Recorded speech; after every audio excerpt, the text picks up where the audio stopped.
서울 강남의 중심 강민재의 호화로운 저택은 밤이 되면 마치 별빛을 머금은 궁전처럼 빛났다. 유리창은 반짝이고 대리석 바닥은 하루에도 몇 번씩 닦여 거울처럼 반사되었다. 이곳에서 3년 동안 청소부로 일한 김수진은 매일 아침 6시 정각에 도착해 저택의 구석구석을 깨끗이 해야 했다. 34세의 그녀는 늘 조용했고 눈에 띄지 않으려 애썼다. 부유한 이들이 서로에게 가식적인 미소를 지으며 그녀를 가구처럼 대하는 모습을 묵묵히 지켜봤다. 수진은 그들의 대화, 그들의 웃음, 그들의 오만함을 들으며 마치 투명인간처럼 저택을 떠돌았다. 하지만 그녀의 눈빛에는 무언가 깊은 이야기가 숨겨져 있었다. 그녀는 단순한 청소부가 아니었다. 강민재 한국 굴지의 부동산 재벌이자 저택의 주인은 오만함으로 악명 높았다. 그는 매년 자선 갈라를 열어 서울 상류층을 초대하며 자신의 권력을 과시했다. 그의 갈라는 단순한 파티가 아니었다. 그것은 그의 영향력을 확인하고 그의 적수를 굴복시키며 그의 우월함을 만천에 알리는 무대였다. 그러나 이번 갈라는 특별한 목적이 있었다. 강민재는 수진을 초대해 공개적으로 망신을 주려는 계획을 세웠다. 청소부가 우리와 같은 자리에 그는 친구들과 샴페인 잔을 기울이며 웃었다. 이건 교육적인 순간이 될 거야. 그녀가 제 자리를 알게 해줄 필요가 있지. 그의 친구들, 특히 유명 디자이너 박지연과 오일머니로 불을 쌓은 최영희의 딸, 최수아는 이 계획에 열광했다. 민재 당신 천재야, 박지연이 말했다. 그 여자가 뭘 입고 올지 상상해봐. 아마 시장에서 산 싸구려 한복을 입고 떨면서 서 있겠지. 최수아가 킥킥 웃으며 덧붙였다. 사진 찍어서 소셜미디어에 올려야 해. 청소부의 갈라 데뷔라는 해시태그 어때? 초대장은 갈라 3일 전 강민재의 비서가 수진에게 건넸다. 수진 씨, 사장님이 이걸 주라셨어요. 비서는 비웃음을 감추지 못하며 금빛 봉투를 내밀었다. 드레스 코드는 최고의 우아함이에요. 옷장에 뭔가 적당한 게 있었겠죠. 뒤에서 강민재와 그의 친구들의 웃음소리가 복도를 울렸다. 수진은 말없이 봉투를 받아들었다. 그녀의 표정은 담담했지만 손가락이 봉투를 쥔 순간 살짝 떨렸다. 그녀는 그들의 의도를 알았다. 이건 초대가 아니었다. 함정이었다. 그녀를 공개적으로 조롱하고 그녀의 존재를 짓밟기 위한 잔인한 장난이었다. 하지만 수진은 그들의 기대와는 다른 선택을 했다. 그녀는 갈래에 참석하기로 했다. 강민재는 수진이 초대를 거절하거나 부끄러운 차림으로 나타나 망신당할 거라 확신했다. 그는 아내 한서연과 내기를 걸었다. 작은 건날 100억 원 그녀는 올 엄두도 못 낼 거야. 만약 온다면 15분 안에 울면서 도망칠걸. 한서연은 잔인한 미소를 지으며 동의했다. 민재 당신 너무해. 저런 불쌍한 여자가 뭘 입고 오겠어. 빌린 옷으로 와서 창피만 당하겠지. 한서연의 목소리는 연민을 가장했지만 그녀의 눈빛에는 수진을 향한 경멸이 가득했다. 하지만 강민재는 김수진에 대해 두 가지 중요한 사실을 몰랐다. 첫째, 그녀는 청소부로 일하기 훨씬 전 이런 화려한 무대에서 자란 사람이었다. 둘째, 어떤 폭풍은 사람을 파괴하지 않고 오히려 빗속에서 춤추는 법을 가르친다. 수진은 3년 동안 이 저택에서 일하며 강민재와 그의 세계를 관찰했다. 그녀는 그의 약점, 그의 비밀, 그의 오만함을 하나씩 기록하듯 기억했다. 그리고 이제 그녀는 그 모든 것을 뒤바꿀 기회를 손에 쥐었다. 갈라 전날 수진은 작은 원룸 아파트에서 한복을 꺼냈다. 그것은 그녀의 어머니 이혜린이 남긴 유품이었다. 섬세한 비단 위에 금실로 수놓아진 한복은 단순한 옷이 아니었다. 그것은 그녀의 과거, 그녀의 뿌리, 그리고 그녀가 잃어버린 모든 것을 상징했다. 수진은 한복을 입으며 거울 앞에 섰다. 그녀의 눈빛은 단단했다. 이건 너희가 시작한 게임이야, 강민재. 그녀는 속삭였다. 하지만 끝내는 건 나야. 갈라 당일 강남의 저택은 불빛으로 물들었다. 초대받은 이들은 한국의 정재계 인사들로 박지원 정치인 이현우 최수아 그리고 그들의 동료들이었다. 그들은 샴페인 잔을 들고 가벼운 대화를 나누며 수진의 등장을 기다렸다. 설마 진짜 올까 박지연이 비웃으며 말했다. 청소부가 뭘 입고 오겠어. 한복이라도 빌려왔을까. 최수아가 킥킥 웃었다. 아마 백화점에서 대여한 싸구려 드레스를 입고 떨고 있을 거야. 이현우가 잔을 들며 끼어들었다. 민재가 이번엔 진짜 대박을 쳤어. 이건 몇 년 동안 회자될 이야기야. 저택의 대연 회장은 크리스털 샹들리에 아래 반짝였다. 손님들은 디자이너 드레스와 맞춤 양복을 입고 서로의 부와 권력을 은연중에 비교하며 웃었다. 강민재는 한서연과 함께 연회장 중앙에 서서 손님들을 맞이했다. 그의 미소는 자신감으로 가득했다. 그는 이 밤이 그의 승리가 될 거라 믿었다. 수진은 그의 오만함을 무너뜨릴 완벽한 무대가 될 거라 믿었다. 그리고 그 순간 대리석 계단 위로 김수진이 나타났다. 그녀는 화려한 한복을 입고 있었다. 비단 위에 섬세한 자수가 놓인 그 한복은 방 안의 어떤 드레스보다 고귀해 보였다. 그녀의 머리는 우아하게 틀어 올려졌고 목에는 오래된 가문의 문양이 새겨진 은빛 목걸이가 빛났다. 방하는 순간 정적에 휩싸였다. 저게 누구야? 이현우가 놀라 중얼거렸다. 청소부가 저렇게 입을 수 있다고 박지연의 잔이 손에서 미끄러질 뻔했다. 저 한복 저도 본 적 없어. 어디서 구한 거지? 최수아는 입을 다물지 못했다. 설마 진짜 디자이너 작품? 아니 그럴 리 없어. 강민재는 잔을 든 손이 살짝 떨렸다. 그는 웃음을 지으며 상황을 장악하려 했다. 수진 씨 정말 와줬군요. 그의 목소리는 과장된 환영으로 가득했다. 이런 자리 처음이죠. 좀 어색할 텐데. 그의 친구들이 웃음을 터뜨렸지만 수진은 미동도 하지 않았다. 그녀는 천천히 계단을 내려오며 방 안을 가로질렀다. 그녀의 걸음걸이는 마치 오랫동안 연습한 안무처럼 정확했다. 그녀의 눈빛은 차분했지만 그 안에는 강민재가 감당할 수 없는 힘이 담겨 있었다. 어색하다고요. 수진이 부드럽지만 날카로운 목소리로 대답했다. 아니요, 강 회장님. 저는 정확히 제가 있어야 할 곳에 있다고 느끼는데요. 그녀의 눈빛은 강민재를 똑바로 응시했고 그 순간 그의 오만한 미소가 미세하게 흔들렸다. 방 안의 공기가 변했다. 웃음소리가 잦아들고 몇몇 손님들은 본능적으로 그녀에게서 한 걸음 물러섰다. 박지연이 독서를 날렸다. 수진 씨 그 한복 어디서 구했어요? 설마 월급을 다 털어 빌린 거예요. 그녀의 말에 최수아가 웃음을 터뜨렸지만 수진은 미소만 지었다.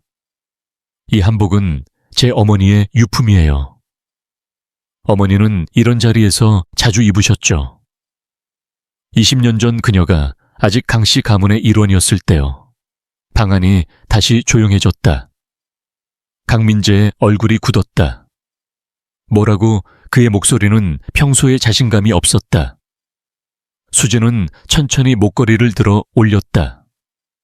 이건 강씨 가문의 문양이 새겨진 유물이에요. 제 어머니 이혜린이 강대호 회장님께 받은 거죠. 제 아버지이신 분께요. 강민재는 숨을 삼켰다. 한서연이 그의 팔을 잡으며 속삭였다. 민재, 이게 무슨 소리야 하지만 강민재는 대답할 말을 찾지 못했다. 수진의 목소리는 차분했지만 그녀의 말은 칼처럼 예리했다. 회장님, 가족의 역사를 잇는 건 편리하죠.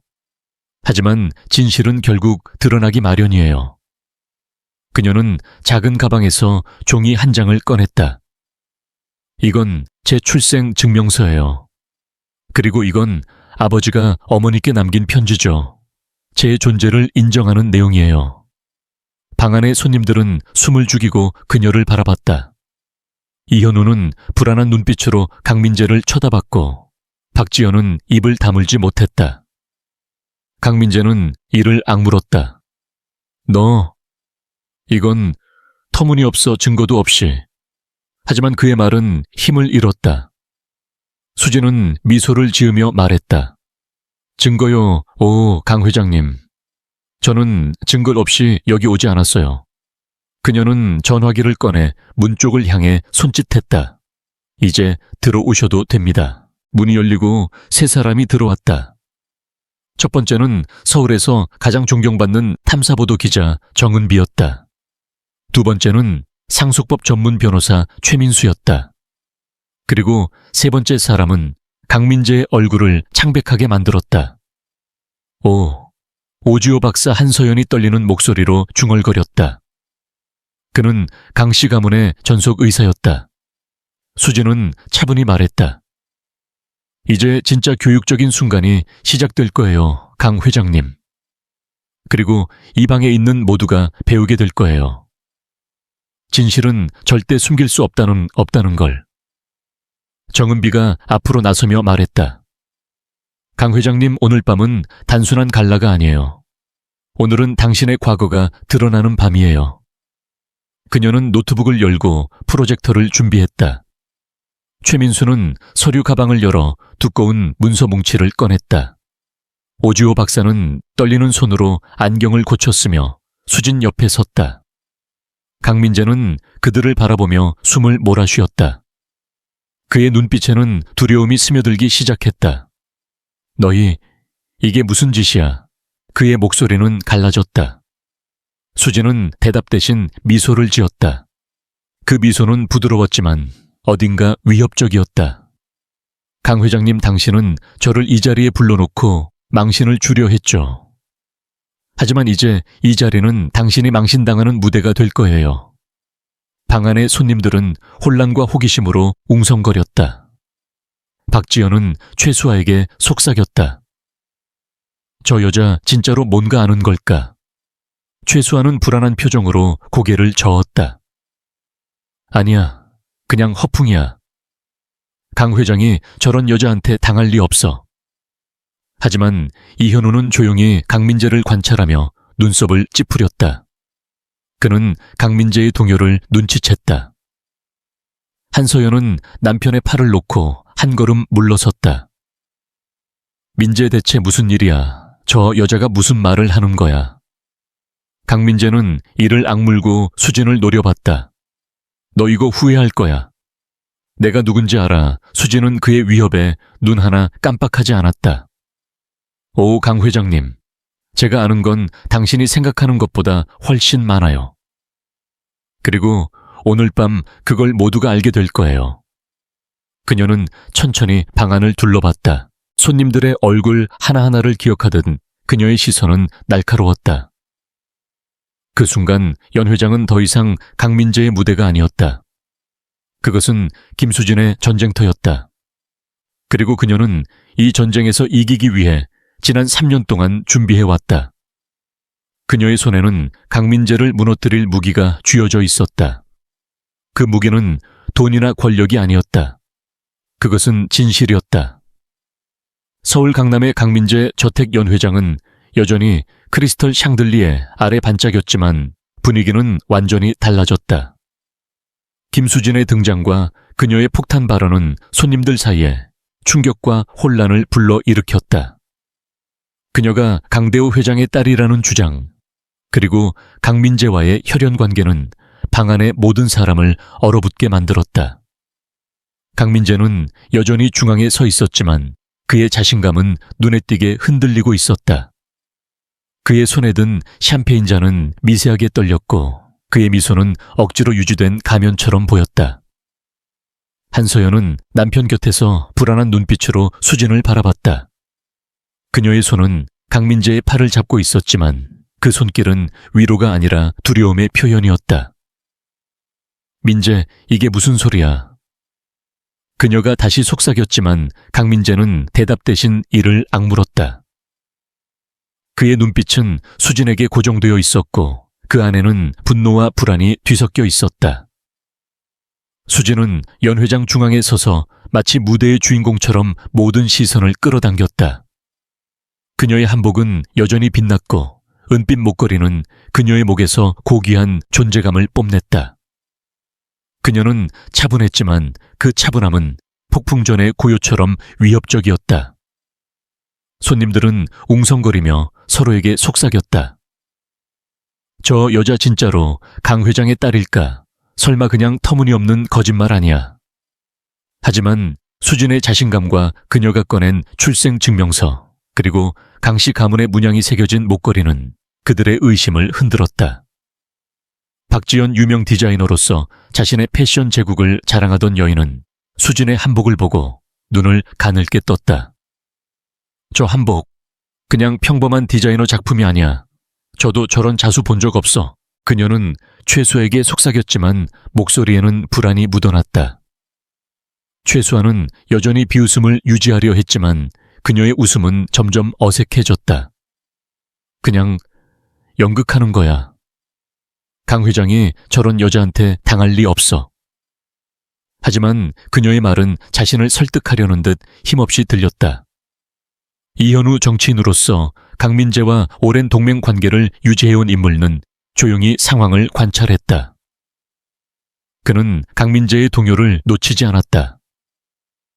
민재, 이게 사실이라면 큰일이야. 그는 속으로 생각했다. 그의 정치적 경력은 강민재의 재력과 연결되어 있었고 이 스캔들이 터지면 그도 자유롭지 못할 터였다. 강민재는 숨을 깊이 들이쉬고 억지로 웃음을 지으며 상황을 장악하려 했다. 수진 씨 아주 흥미로운 이야기를 준비했군요. 그의 목소리는 과장된 여유를 담고 있었지만 떨리는 음색을 완전히 숨길 수는 없었다. 하지만 이런 자리에서 소설을 쓰는 건 좀 과하지 않나요? 당신은 우리 집 청소부일 뿐이에요. 갑자기 가문의 딸이라니 터무니없어. 그의 말에 몇몇 손님들이 웃음을 터뜨렸지만 그 웃음은 예전처럼 자신감이 넘치지 않았다. 수진은 그의 말에 눈 하나 깜빡하지 않았다. 그녀는 천천히 강민재를 향해 한 걸음 다가갔다. 그 작은 움직임만으로도 방 안의 공기가 팽팽해졌다. 소설이라고요. 그녀의 목소리는 부드러웠지만 칼날처럼 예리했다. 그럼 이건요. 그녀는 가방에서 또 다른 물건을 꺼냈다. 그것은 오래된 편지였다. 봉투는 세월의 흔적으로 누렇게 변해 있었지만 그 위에 적힌 강대호의 필체는 선명했다. 이건 제 아버지가 제 어머니 이혜린에게 남긴 편지예요. 제 존재를 인정하고 저를 가족으로 받아들이겠다는 내용이죠.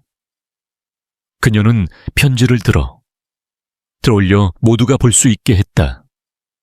방 안의 손님들은 숨을 죽였다. 몇몇은 호기심에 몇몇은 두려움에 앞으로 다가가 편지를 보려 했다. 강민재는 이를 악물었다. 그런 건 위조할 수 있어. 당신이 어디서 훔쳤는지 모르지만 그딴 걸로 날 속일 수 있을 거라 생각해. 그의 목소리는 점점 더 높아졌지만 그만큼 그의 불안도 드러났다. 수진은 미소를 지었다. 그 미소는 따뜻하지 않았다. 그것은 사냥꾼이 먹잇감을 노릴 때 짓는 미소였다. 위조라고요? 그럼 이건요. 그녀는 가방에서 또 다른 물건을 꺼냈다.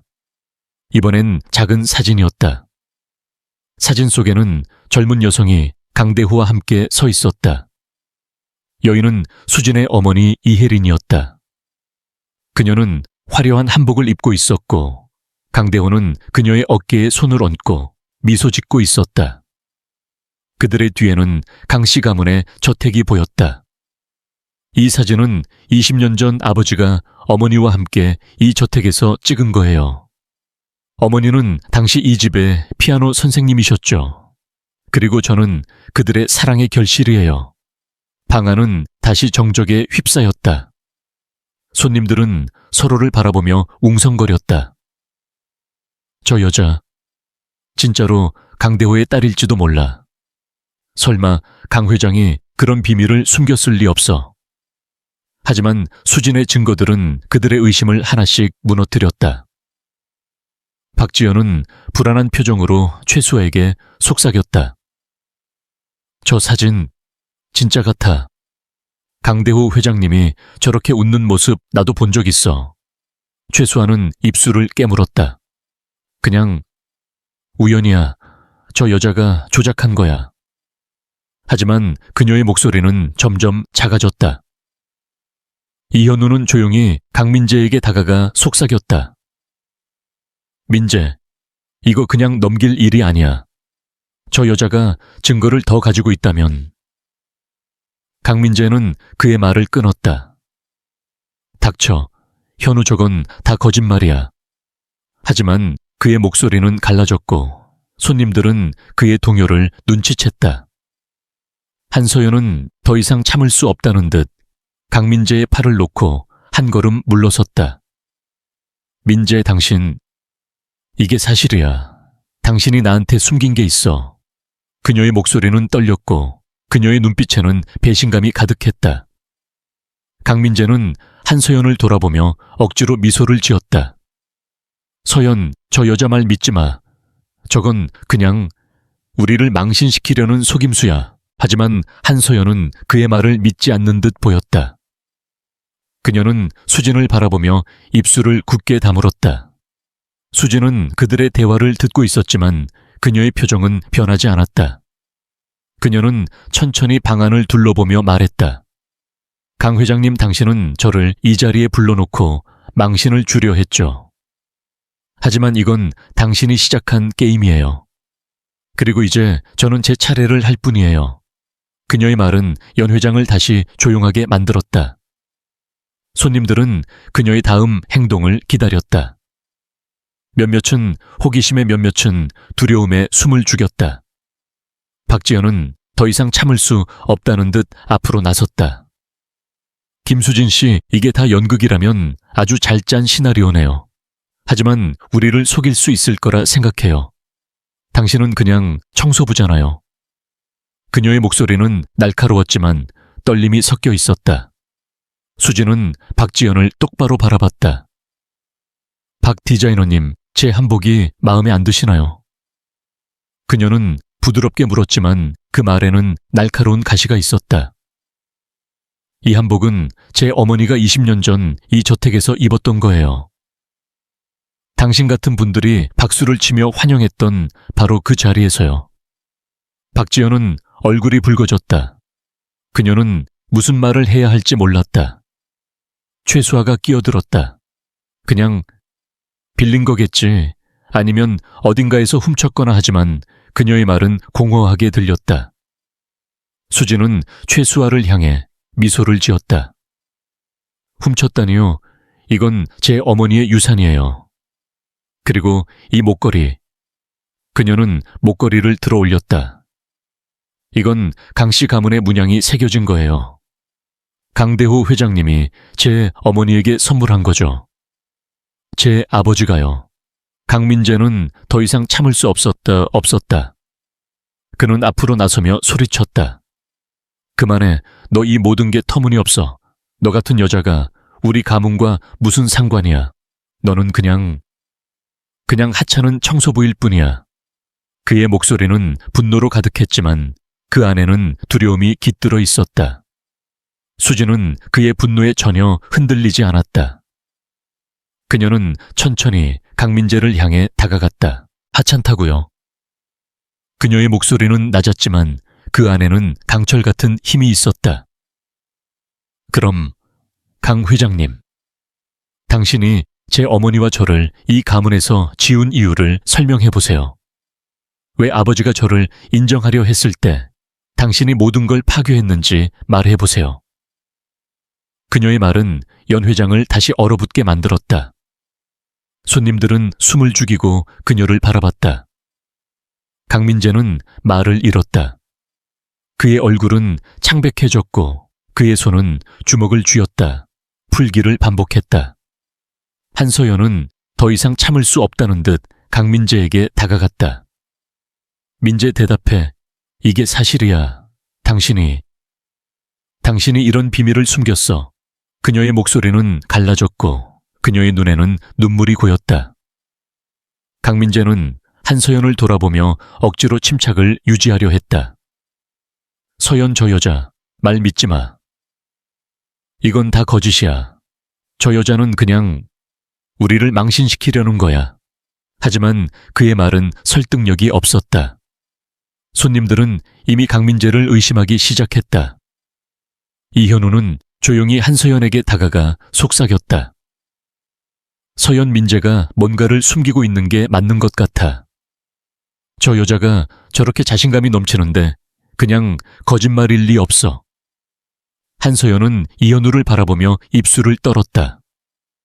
그녀는 남편을 믿고 싶었지만 수진의 증거와 그녀의 자신감은 그녀의 믿음을 흔들었다. 수진은 그들의 대화를 듣고 있었지만 그녀는 그들에게 신경 쓰지 않았다. 그녀는 천천히 방안을 둘러보며 말했다. 이 자리에 계신 모든 분들 저를 비웃으셨죠. 저를 하찮게 여기셨죠. 하지만 오늘 밤 여러분은 진실을 보게 될 거예요. 그리고 그 진실은 여러분이 생각하는 것보다 훨씬 더 충격적일 거예요. 그녀는 전화기를 꺼내 화면을 터치했다. 정은비 기자님, 최민수 변호사님, 오주호 박사님, 이제 준비된 것 같아요. 그녀의 말에 문이 다시 열렸다. 정은비는 단호한 표정으로 노트북을 들고 들어왔다. 최민수는 서류 가방을 들고 그녀 뒤를 따랐다. 오주호 박사는 떨리는 손으로 안경을 고쳤으며 수진 옆에 섰다. 그들의 등장은 연 회장을 다시 긴장으로 가득 채웠다. 강민재는 그들을 보고 숨을 몰아쉬었다. 너희, 이게 무슨 짓이야? 그의 목소리는 갈라졌다. 수진은 대답 대신 미소를 지었다. 강 회장님, 당신은 저를 이 자리에 불러놓고 망신을 주려 했죠. 하지만 이제 이 자리는 당신이 망신당하는 무대가 될 거예요. 정은비가 앞으로 나서며 말했다. 강 회장님, 오늘 밤은 단순한 갈라가 아니에요. 오늘은 당신의 과거가 드러나는 밤이에요. 그녀는 노트북을 열고 프로젝터를 연결했다. 화면에 첫 번째 이미지가 나타났다. 그것은 강대호 회장의 서명이 담긴 문서였다. 이건 강대호 회장님이 작성한 유언장 초안이에요. 여기에는 김수진 씨를 그의 딸로 인정하고 그녀에게 상속을 남기겠다는 내용이 담겨 있어요. 방안은 다시 웅성거리기 시작했다. 손님들은 서로를 바라보며 속삭였다. 유언장, 그게 진짜야. 강대호 회장이 그런 유언장을 남겼다고 강민재는 이를 악물고 소리쳤다. 그건 가짜야. 아버지가 그런 유언장을 남겼을 리 없어. 하지만 그의 목소리는 점점 더 힘이 없었다. 최민수가 앞으로 나서며 말했다. 강 회장님, 이 유언장은 법적으로 인증된 문서예요. 그리고 우리는 더 많은 증거를 가지고 있어요. 그는 서류 가방에서 두꺼운 파일을 꺼냈다. 이건 강대호 회장님이 사망하기 전 그의 재산을 재분배하려 했던 기록이에요. 그리고 그 과정에서 당신이 개입했다는 증거도 포함되어 있죠. 오주호 박사는 떨리는 목소리로 말했다. 저는 강대호 회장님의 주치의였습니다. 그리고 그의 사망 원인에 대해 거짓말을 하도록 강요받았습니다. 그의 말은 연 회장을 충격으로 가득 채웠다. 손님들은 숨을 죽이고 그를 바라봤다. 한서연은 손으로 입을 막았다. 오 박사, 그게 무슨 소리예요? 그녀의 목소리는 떨렸다. 강민재는 오지호를 노려보며 소리쳤다. 닥쳐, 오지호, 너 미쳤어. 하지만 오지호는 고개를 숙이고 말을 이어갔다. 강대호 회장님은 심장마비로 사망한 게 아니에요. 그는 독극물에 의해 서서히 죽어갔습니다. 그의 말은 연 회장을 완전히 얼어붙게 만들었다. 손님들은 서로를 바라보며 경악했다. 독극물 강대호 회장이 살해당했다고 수지는 그들의 반응을 조용히 지켜봤다. 그녀의 눈빛은 단단했지만 그 안에는 깊은 슬픔이 담겨 있었다. 그녀는 천천히 강민재를 향해 말했다. 강 회장님, 당신은 제 아버지를 죽였어요. 그리고 저와 제 어머니를 이 가문에서 지웠죠. 하지만 오늘 저는 그 모든 걸 되찾으러 왔어요. 강민재는 숨을 몰아쉬었다. 그의 얼굴은 창백했고 그의 손은 떨렸다. 그는 더 이상 상황을 장악할 수 없었다. 연 회장은 이제 그의 통제 아래 있지 않았다. 그것은 김수진의 무대였다. 그리고 그녀는 이 무대에서 모든 것을 바꿀 준비가 되어 있었다. 서울 강남의 강민재 저택 연 회장은 이제 더 이상 화려한 갈라의 무대가 아니었다. 김수진의 폭로와 정은비 기자, 최민수 변호사, 오주호 박사의 등장은 방안을 충격과 혼란으로 가득 채웠다. 크리스털 샹들리에는 여전히 빛났지만 그 빛은 이제 강민재의 무너지는 세계를 비추는 조명처럼 느껴졌다. 수지는 연 회장 중앙에 서서 마치 폭풍의 눈처럼 차분하고 단호했다. 그녀의 한복은 여전히 고귀하게 빛났고 목에 걸린 강씨 가문의 문양이 새겨진 은빛 목걸이는 그녀의 존재감을 더욱 두드러지게 했다. 그녀의 눈빛은 강민재를 똑바로 응시했고 그 안에는 분노와 슬픔 그리고 정의에 대한 확고한 의지가 담겨 있었다. 강민재는 여전히 중앙에 서 있었지만 그의 모습은 초라해졌다.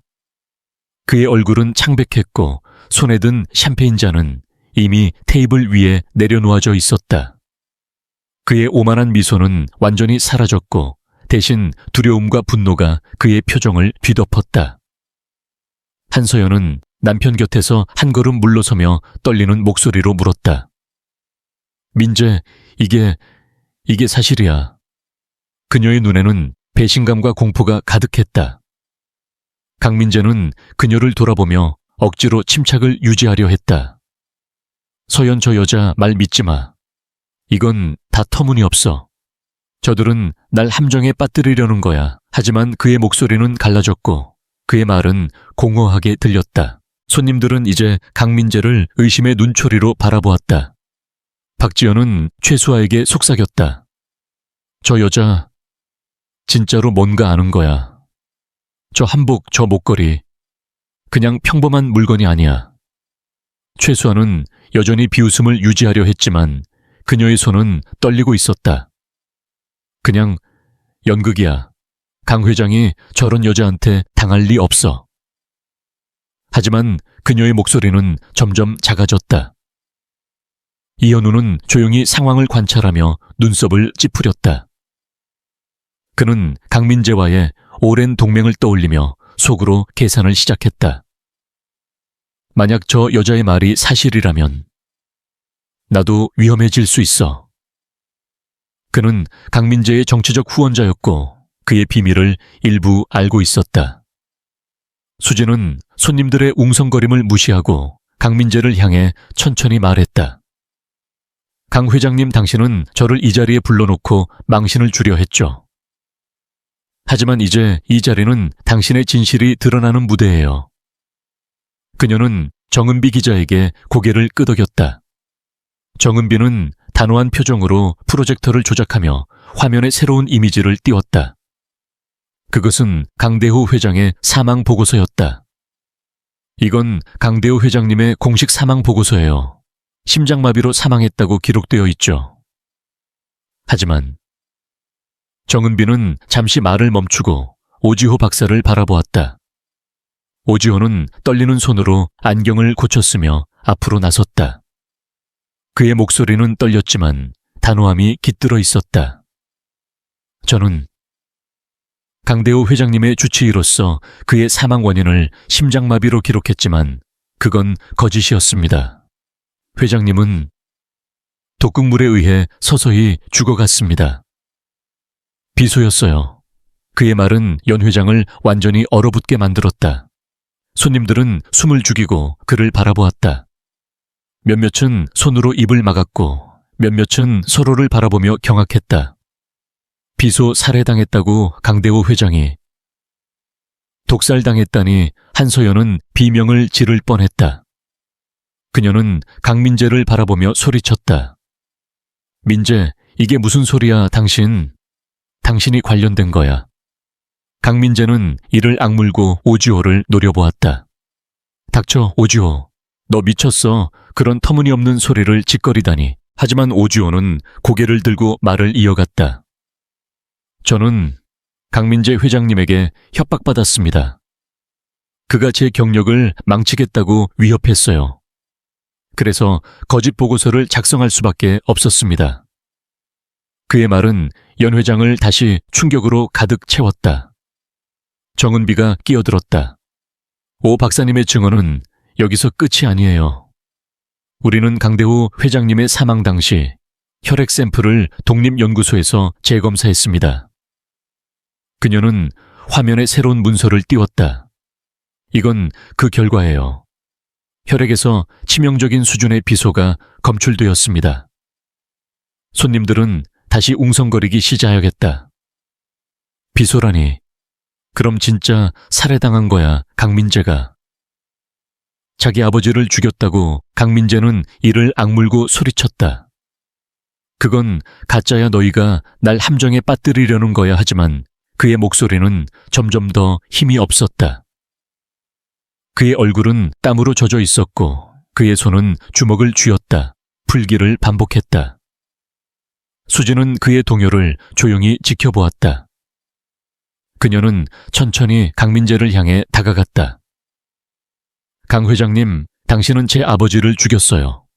그리고 저와 제 어머니를 이 가문에서 지웠죠.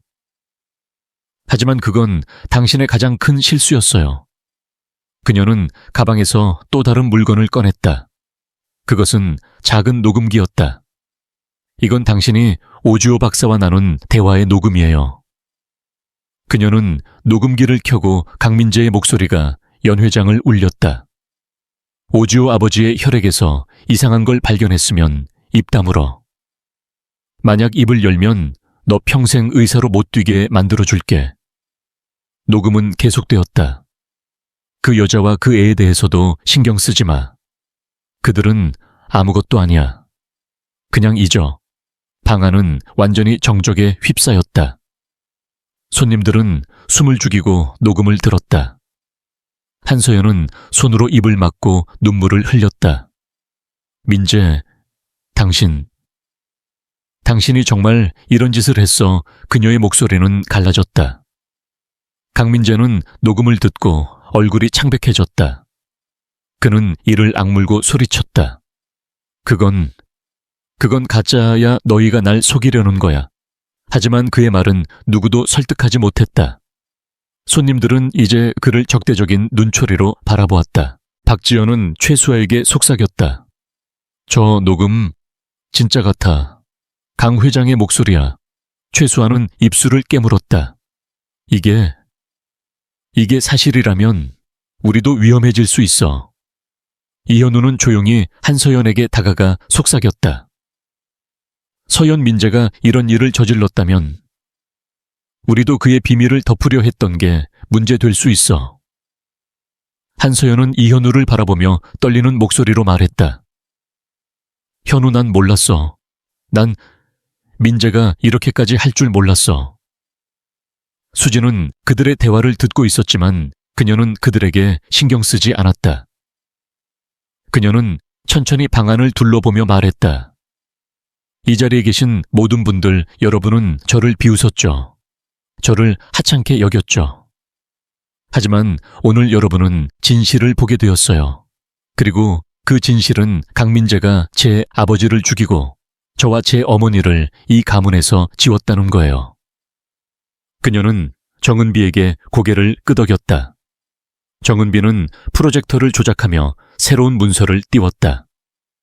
이건 강대호 회장님이 사망하기 직전 작성한 유언장의 사본이에요. 여기에는 김수진 씨를 그의 딸로 인정하고 그녀에게 재산의 절반을 상속하겠다는 내용이 담겨 있어요. 화면에 유언장이 나타나자 손님들은 다시 웅성거렸다. 유언장, 그게 진짜야. 강대호 회장이 그런 유언장을 남겼다고 강민재는 이를 악물고 소리쳤다. 그건 가짜야. 아버지가 그런 유언장을 남겼을 리 없어. 하지만 그의 목소리는 점점 더 힘이 없었다. 최민수가 앞으로 나서며 말했다. 강 회장님, 이 유언장은 법적으로 인증된 문서예요. 그리고 우리는 더 많은 증거를 가지고 있어요. 그는 서류 가방에서 두꺼운 파일을 꺼냈다. 이건 강대호 회장님이 사망하기 전 그의 재산을 재분배하려 했던 기록이에요. 그리고 그 과정에서 당신이 개입했다는 증거도 포함되어 있죠. 수진은 천천히 강민재를 향해 다가갔다. 강 회장님, 당신은 제 아버지가 저를 인정하려 했을 때 그를 죽였어요. 그리고 그의 유언장을 파괴하고 저와 제 어머니를 거리로 내몰았죠. 하지만 이제 그 모든 걸 되찾을 때예요. 그녀의 말은 연 회장을 다시 조용하게 만들었다. 손님들은 그녀의 다음 행동을 기다렸다. 몇몇은 호기심에, 몇몇은 두려움에 숨을 죽였다. 박지현은 더 이상 참을 수 없다는 듯 앞으로 나섰다. 김수진 씨, 이게 다 사실이라면 당신은 왜 지금까지 숨겼죠? 왜 3년 동안 청소부로 일하면서 아무 말도 안 했어요? 그녀의 목소리는 날카로웠지만 떨림이 섞여 있었다. 수진은 박지연을 똑바로 바라보았다. 박 디자이너님, 저는 진실을 드러낼 완벽한 순간을 기다렸어요. 그리고 그 순간이 바로 오늘이에요. 그녀는 천천히 방안을 둘러보며 말했다. 이 자리에 계신 모든 분들, 여러분은 저를 하찮게 여겼죠. 하지만 저는 강대호 회장의 딸이에요. 그리고 저는 제 권리를 되찾으러 왔어요. 정은비가 다시 앞으로 나서며 말했다. 강 회장님, 이건 시작에 불과해요. 우리는 당신이 강대호 회장님의 죽음뿐만 아니라 회사의 자금을 횡령하고 정계 인사들을 협박한 증거도 가지고 있어요. 그녀는 화면에 새로운 문서를 띄웠다. 이건 강민재 회장님이 지난 5년 동안 회사 자금 200억 원을 개인 계좌로 빼돌린 기록이에요. 손님들은 다시 경악했다. 200억 원 강 회장이 자기 회사를 털었다고 이현우는 얼굴이 창백해졌다. 그는 강민재의 횡령에 일부 관여했음을 알았고 이 폭로가 자신에게도 영향을 미칠까 두려웠다. 한서연은 더 이상 참을 수 없었다. 그녀는 강민재를 향해 소리쳤다. 민재, 당신이 우리 가족을 이렇게 만들었어. 당신이 이런 짓을 했다고. 그녀의 눈에는 눈물이 가득했다. 강민재는 한서연을 돌아보며 억지로 미소를 지었다. 서연, 저를 믿어. 이건 다 거짓이야. 저들은 날 망치려는 거야. 하지만 그의 말은 누구도 설득하지 못했다. 수진은 그의 동요를 조용히 지켜보았다. 그녀는 천천히 강민재를 향해 말했다.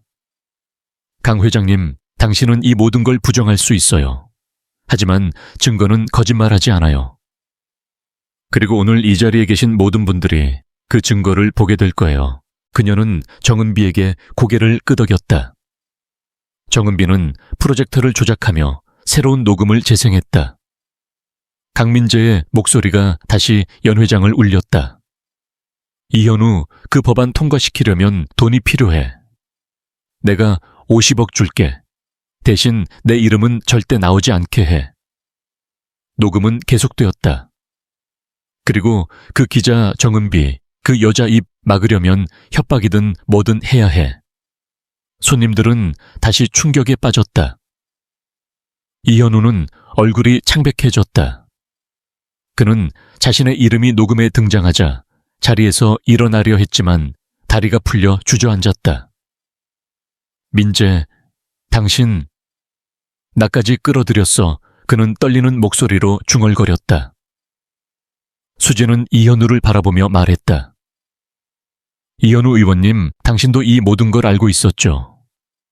하지만 오늘 당신의 비밀도 숨길 수 없어요. 그녀는 천천히 방안을 둘러보며 말했다. 이 자리에 계신 모든 분들, 여러분은 강민재를 믿었죠. 그의 돈과 권력을 믿었죠. 하지만 이제 그의 진짜 얼굴을 보게 되었어요. 연 회장은 이제 완전히 수진의 무대였다. 강민재는 더 이상 상황을 장악할 수 없었다. 그의 얼굴은 땀으로 젖어 있었고 그의 눈빛은 절망으로 가득했다. 그는 이를 악물고 소리쳤다. 너 이 모든 걸 후회할 거야. 내가 누군지 알아. 하지만 그의 위협은 공허하게 들렸다. 수진은 그의 위협에 전혀 흔들리지 않았다. 그녀는 천천히 강민재를 향해 다가갔다. 강 회장님, 당신은 저를 하찮게 여겼죠. 하지만 저는 당신의 이복 동생이에요. 그리고 저는 제 아버지의 유산을 되찾으러 왔어요. 그녀의 말은 연 회장을 다시 조용하게 만들었다. 손님들은 그녀의 다음 행동을 기다렸다. 그리고 그 순간 연 회장의 문이 다시 열렸다. 새로운 인물이 들어왔다. 그는 강씨 가문의 옛 비서였던 박동수였다. 그의 손에는 두꺼운 서류 뭉치가 들려 있었다. 수진은 그를 바라보며 미소를 지었다. 박 비서님, 이제 준비된 것 같아요. 박동수는 떨리는 목소리로 말했다. 저는 강대호 회장님의 비서로 20년 동안 일했습니다. 그리고 그의 죽음에 대한 진실을 알고 있습니다. 그의 말은 연 회장을 다시 충격으로 가득 채웠다. 강민재는 박동수를 보고 숨을 몰아쉬었다.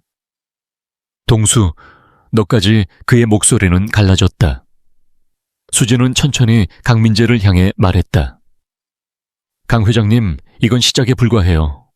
오늘 밤 당신의 모든 비밀이 드러날 거예요. 그리고 그 비밀은 당신을 완전히 무너뜨릴 거예요. 연 회장은 이제 더 이상 강민재의 무대가 아니었다. 그것은 김수진의 전쟁터였다. 그리고 그녀는 이 전쟁에서 승리할 준비가 되어 있었다. 서울 강남의 강민재 저택 연 회장은 이제 완전히 혼란의 도가니였다. 김수진의 폭로와 정은비 기자, 최민수 변호사, 오지호 박사, 그리고 박동수 전 비서의 증언은 강민재의 세계를 산산조각 냈다. 크리스털 샹들리에는 여전히 빛났지만 그 빛은 이제 강민재의 몰락을 조명하는 잔인한 무대 조명처럼 느껴졌다. 연 회장은 더 이상 화려한 갈라의 장소가 아니었다. 그것은 정의의 심판대였다. 수진은 연 회장 중앙에 서서 차분하지만 단호한 눈빛으로 강민재를 응시했다. 그녀의 한복은 여전히 고귀하게 빛났고 목에 걸린 강씨 가문의 문양이 새겨진 은빛 목걸이는 그녀의 정당성을 상징하듯 반짝였다. 그녀의 목소리는 낮았지만 그 안에는 강철 같은 힘이 담겨 있었다. 손님들은 숨을 죽이고 그녀의 다음 말을 기다렸다. 강민재는 이제 완전히 무너진 모습이었다. 그의 얼굴은 땀으로 젖어 있었고 그의 눈빛은 절망과 분노로 가득했다. 그는 더 이상 오만한 재벌이 아니었다. 그는 궁지에 몰린 짐승처럼 보였다. 한서연은 남편에게서 멀리 떨어져 서서 떨리는 손으로 입을 막고 있었다. 그녀의 눈에는 눈물이 고여 있었고 그녀의 표정에는 배신감과 공포가 뒤섞여 있었다. 민재, 당신이 정말 이런 짓을 했어. 그녀의 목소리는 갈라졌고 그녀의 말은 연 회장을 다시 조용하게 만들었다. 강민재는 한서연을 돌아보며 억지로 미소를 지었다. 서연, 저를 믿어. 이건 다 거짓이야. 저들은 날 망치려는 거야. 하지만 그의 말은 공허하게 들렸다. 그의 목소리는 떨렸고 그의 눈빛은 불안으로 흔들렸다. 손님들은 이제 그를 적대적인 눈초리로 바라보았다. 박지연은 최수아에게 속삭였다. 저 녹음 진짜 같아. 강 회장의 목소리야. 최수아는 입술을 깨물며 고개를 저었다. 이게 사실이라면 우리도 위험해질 수 있어. 그녀의 목소리는 점점 작아졌다. 이현우는 얼굴이 창백해진 채 자리에서 일어나려 했지만 다리가 풀려 주저앉았다. 그는 강민재의 횡령과 협박에 일부 관여했음을 알았고 이 폭로가 자신에게도 영향을 미칠까 두려웠다. 수지는 손님들의 동요를 조용히 지켜보았다. 그녀는 천천히 강민재를 향해 말했다. 강 회장님, 당신은 제 아버지를 죽였어요. 당신은 저와 제 어머니를 이 가문에서 지웠죠. 그리고 당신은 당신의 권력과 돈으로 모든 걸 덮으려 했어요. 하지만 이제 그 모든 게 무너질 거예요. 그녀는 정은비에게 고개를 끄덕였다. 정은비는 단호한 표정으로 프로젝터를 조작하며 새로운 이미지를 띄웠다. 화면에는 강민재의 개인 계좌로 송금된 200억 원의 기록이 나타났다. 이건 강민재 회장님이 지난 5년 동안 회사 자금 200억 원을 개인 계좌로 빼돌린 증거예요. 정은비의 목소리는 차분했지만 그녀의 말은 연 회장을 충격으로 가득 채웠다. 손님들은 다시 경악했다. 200억 원 강 회장이 자기 회사를 털었다고 정은비는 말을 이어갔다. 그리고 이건 강민재 회장님이 오지호 박사에게 송금한 5억 원의 기록이에요. 송금 메모에는 침묵의 대가라고 적혀 있죠. 화면에 송금 내역이 나타나자 손님들은 숨을 죽였다. 오지호는 고개를 숙이며 말했다. 저는 그 돈을 받고 입을 다물었습니다. 하지만 더 이상 그 죄를 짊어지고 살 수 없어요. 그의 목소리는 떨렸지만 단호함이 깃들어 있었다. 한서연은 더 이상 참을 수 없었다. 그녀는 강민재를 향해 소리쳤다. 민재 당신이 우리 가족을 이렇게 만들었어. 당신이 이런 짓을 했다고 그녀의 눈에는 눈물이 가득했다. 강민재는 한서연을 돌아보며 소리쳤다. 서연 저를 믿어. 이건 다 조작이야 하지만 그의 말은 누구도 설득하지 못했다. 수지는 그의 동요를 조용히 지켜보았다. 그녀는 천천히 강민재를 향해 다가갔다. 강 회장님, 당신은 이 모든 걸 부정할 수 있어요. 하지만 증거는 거짓말하지 않아요. 그리고 오늘 이 자리에 계신 모든 분들이 그 증거를 보게 될 거예요. 그녀는 정은비에게 고개를 끄덕였다. 정은비는 프로젝터를 조작하며 새로운 녹음을 재생했다. 강민재의 목소리가 다시 연 회장을 울렸다. 이현우 그 법안 통과시키려면 돈이 필요해. 내가 50억 줄게. 대신 내 이름은 절대 나오지 않게 해. 녹음은 계속되었다. 그리고 그 기자 정은비 그 여자 입 막으려면 협박이든 뭐든 해야 해. 손님들은 다시 충격에 빠졌다. 이현우는 얼굴이 창백해졌다. 그는 자신의 이름이 녹음에 등장하자 자리에서 일어나려 했지만 다리가 풀려 주저앉았다. 민재, 당신 나까지 끌어들였어. 그는 떨리는 목소리로 중얼거렸다. 수지는 이현우를 바라보며 말했다. 이현우 의원님, 당신도 이 모든 걸 알고 있었죠. 하지만 오늘 당신의 비밀도 숨길 수 없어요. 그녀는 천천히 방안을 둘러보며 말했다. 이 자리에 계신 모든 분들, 여러분은 강민재를 믿었죠. 그의 돈과 권력을 믿었죠. 하지만 이제 그의 진짜 얼굴을 보게 되었어요. 정은비는 다시 앞으로 나서며 말했다. 강 회장님, 이건 시작에 불과해요. 우리는 당신이 정계 인사들을 협박하고 회사 자금을 횡령한 증거뿐만 아니라 자선 기금까지 개인 계좌로 빼돌린 증거도 가지고 있어요. 그녀는 화면에 새로운 문서를 띄웠다.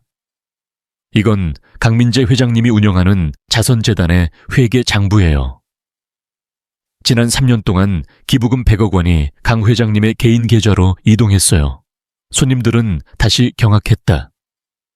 자선 기금까지 강 회장이 그런 짓을 했다고 박지연은 최수아에게 속삭였다. 이게 사실이라면 우리도 그의 재단에 기부했잖아. 우리 돈도 저기 갔을까? 최수아는 입술을 깨물며 고개를 저었다. 이건 너무해. 한서연은 더 이상 참을 수 없었다.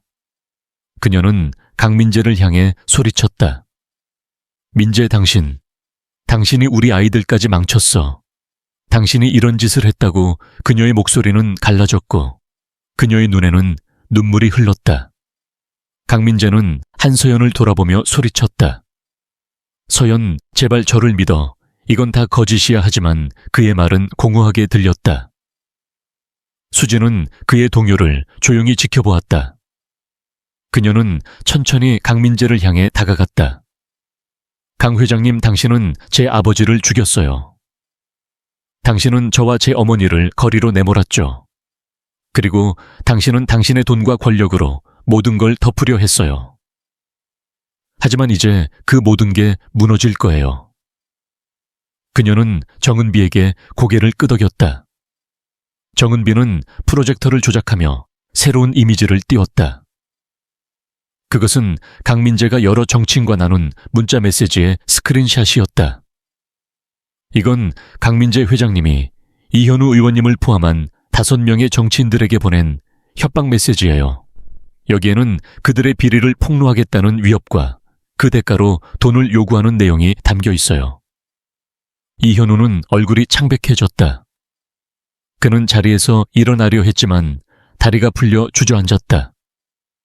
민재, 당신 나를 이렇게 만들었어. 그는 떨리는 목소리로 중얼거렸다.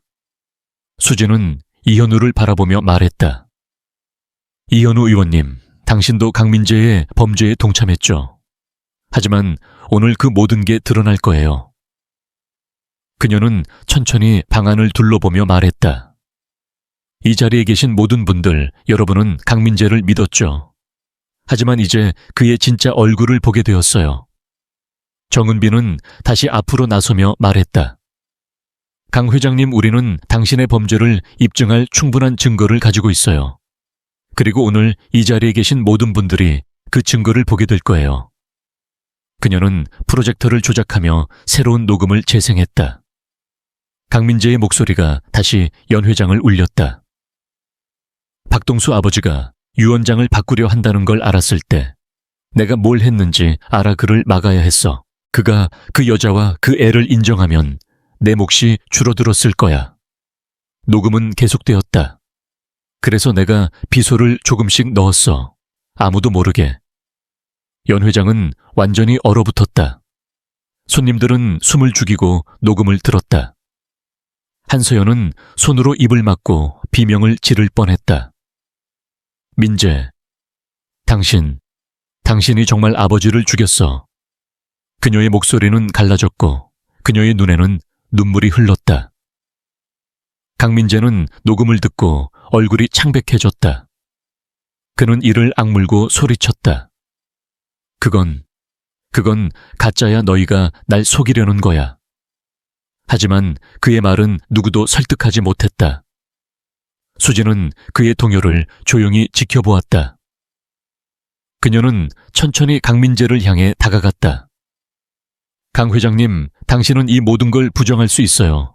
하지만 진실은 숨길 수 없어요. 그리고 오늘 이 자리에 계신 모든 분들이 그 진실을 보게 되었어요. 그녀는 박동수에게 고개를 끄덕였다. 박동수는 떨리는 손으로 서류 뭉치를 들어 올렸다.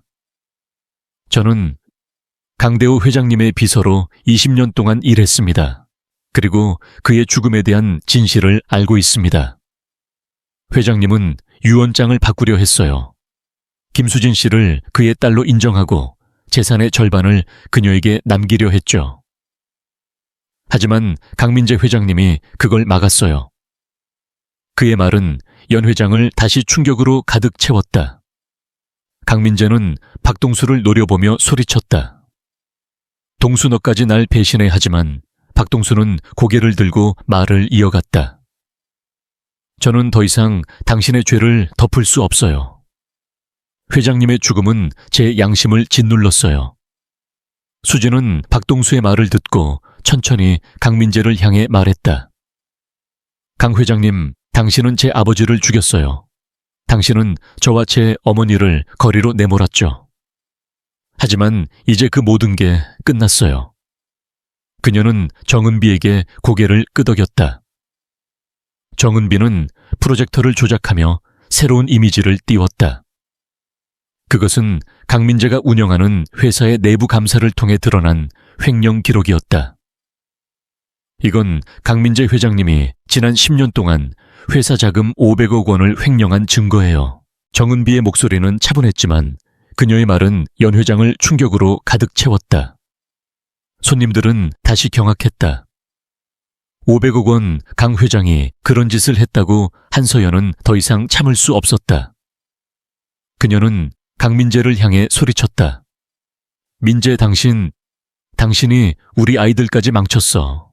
당신이 이런 짓을 했다고. 그녀의 목소리는 갈라졌고 그녀의 눈에는 눈물이 흘렀다. 강민재는 한서연을 돌아보며 소리쳤다. 서연, 제발 저를 믿어. 하지만 그의 말은 공허하게 들렸다. 연 회장의 문이 갑자기 열렸다. 경찰들이 들어왔다. 그들의 단호한 발걸음은 연 회장을 다시 조용하게 만들었다. 수진은 그들을 보고 미소를 지었다. 강 회장님, 이제 끝이에요. 그녀의 목소리는 차분했지만 그 안에는 승리의 확신이 담겨 있었다. 경찰관 중 한 명이 앞으로 나서며 말했다. 강민재 회장님, 당신은 살인 횡령, 협박 세금 탈루 혐의로 체포되었습니다. 강민재는 이를 악물고 소리쳤다. 너희가 날 망쳤어. 하지만 그의 말은 공허하게 들렸다. 그는 경찰들에게 끌려가며 연 회장을 떠났다. 그의 모습은 더 이상 오만한 재벌이 아니었다. 그는 패배한 범죄자였다. 수진은 그의 퇴장을 조용히 지켜보았다. 그녀는 천천히 방 안을 둘러보며 말했다. 이 자리에 계신 모든 분들, 저는 이 모든 걸 복수를 위해 한 게 아니에요. 저는 정의를 위해 이 자리에 섰어요. 강민재 같은 사람들이 더 이상 다른 사람들을 짓밟지 못하도록요. 그녀의 말은 연 회장을 다시 조용하게 만들었다. 손님들은 그녀를 새로운 눈으로 바라보았다. 몇몇은 감탄했고 몇몇은 두려워했다. 하지만 모두가 그녀의 힘을 인정했다. 연 회장은 이제 김수진의 무대였다. 그리고 그녀는 이 무대에서 승리했다. 강민재의 몰락 이후 서울 강남의 강씨 가문 저택은 더 이상 오만과 권력의 상징이 아니었다. 그곳은 이제 정의와 재건의 상징으로 변모했다. 김수진은 연 회장에서 시작된 폭로의 파장을 넘어 강씨 가문의 제국을 재정의하는 여정을 시작했다. 그녀는 단순히 복수를 이룬 것이 아니었다. 그녀는 잃어버린 자신의 정체성을 되찾고 아버지 강대호의 유산을 올바르게 계승하며 수많은 이들에게 희망을 주는 새로운 길을 열었다. 연 회장에서의 그날 밤 강민재는 경찰에 체포되어 끌려갔다. 그의 얼굴은 땀과 절망으로 얼룩져 있었고 그의 오만한 미소는 완전히 사라졌다.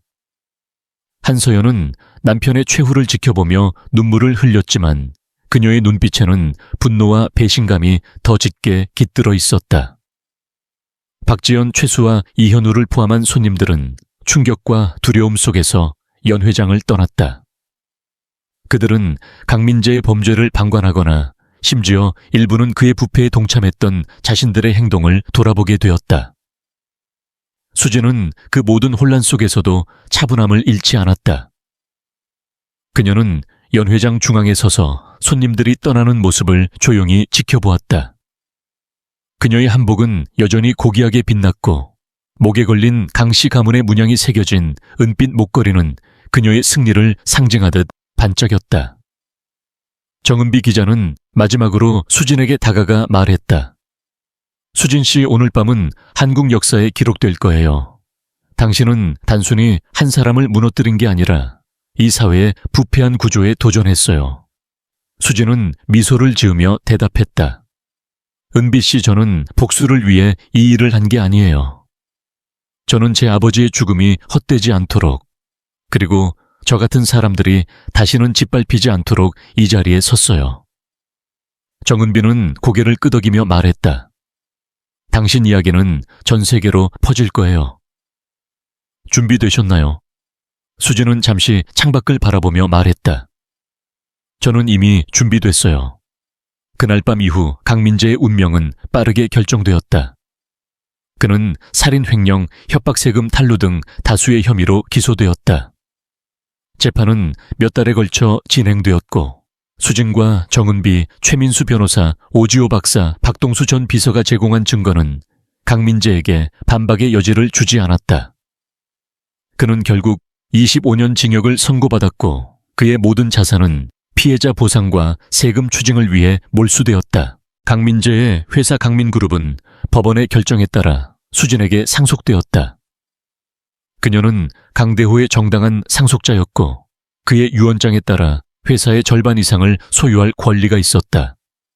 하지만 수진은 단순히 돈과 권력을 되찾는 데 만족하지 않았다.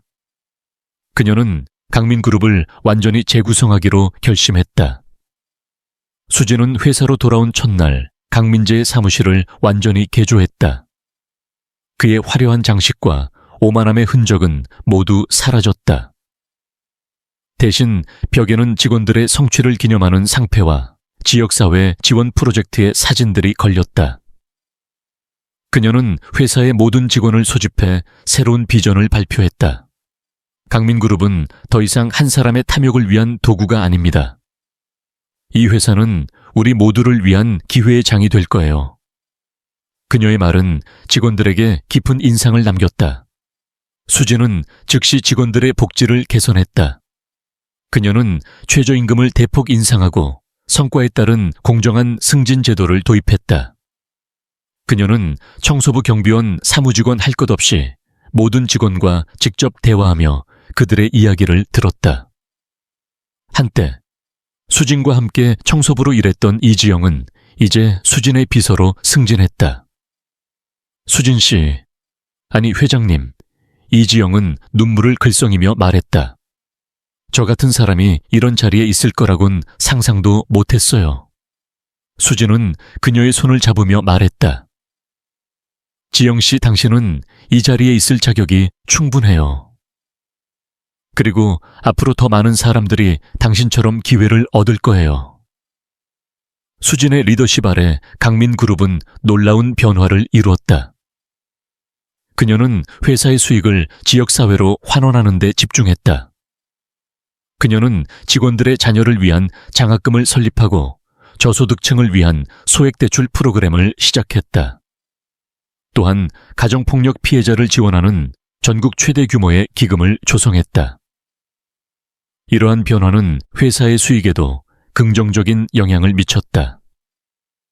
직원들의 사기가 높아지며 생산성이 급등했고 강민그룹은 설립 이후 가장 높은 매출을 기록했다.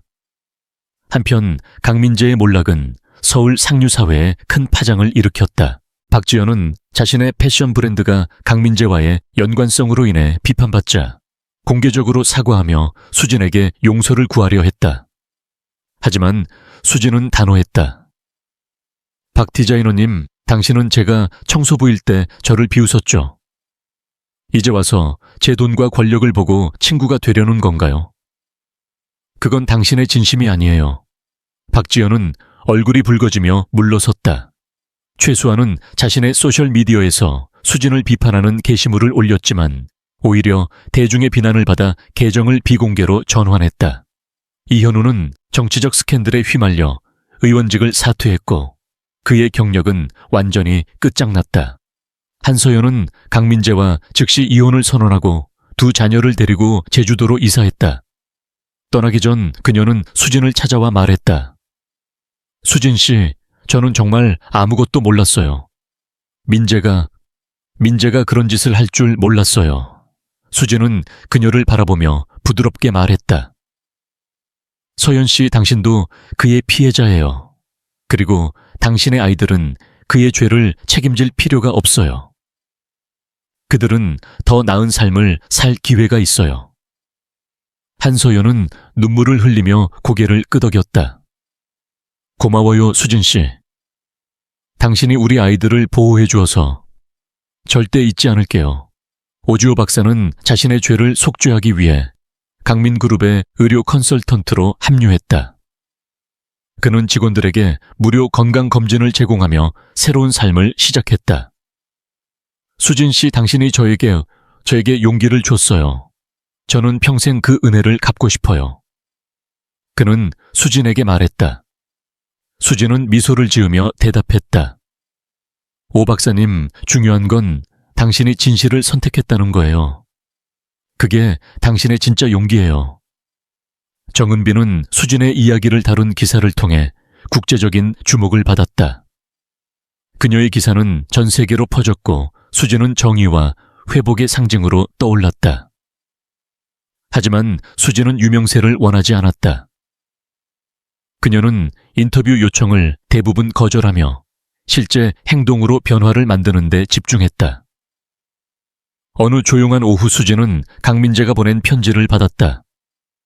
그는 감옥에서 쓴 편지였다. 수진, 나는 용서를 구할 자격이 없다는 걸 알아.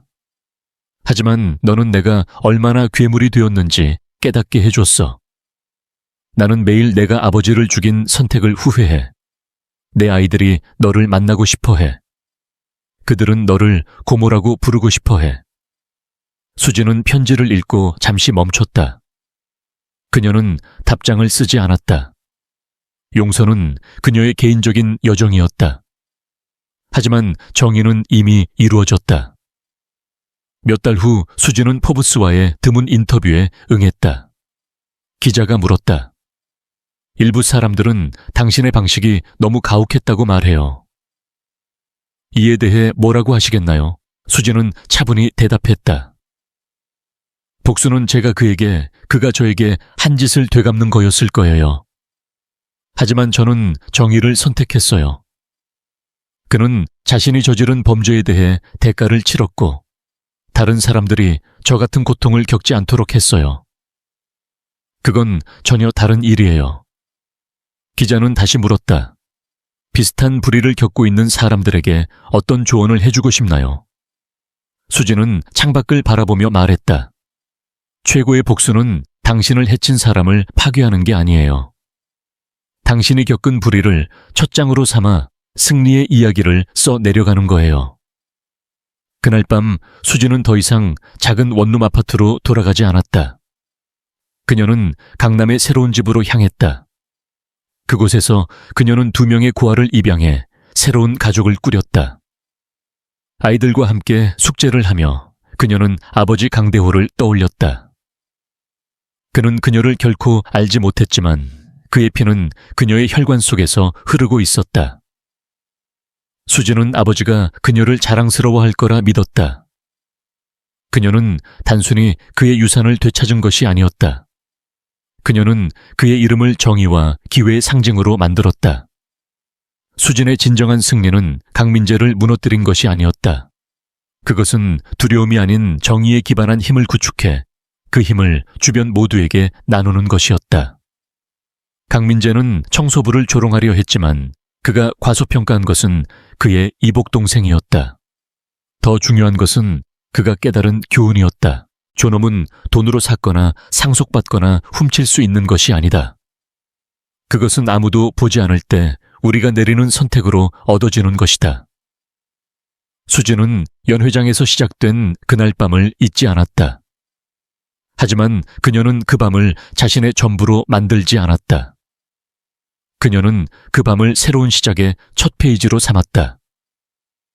그리고 그 페이지들은 이제 희망과 정의로 가득 찬 책이 되어 수많은 이들에게 영감을 주고 있었다. 강민그룹의 사옥 정원에서 직원들이 웃으며 점심을 먹는 모습을 보며 수진은 미소를 지었다. 그녀는 더 이상 투명 인간이 아니었다. 그녀는 세상을 바꾸는 빛이었다.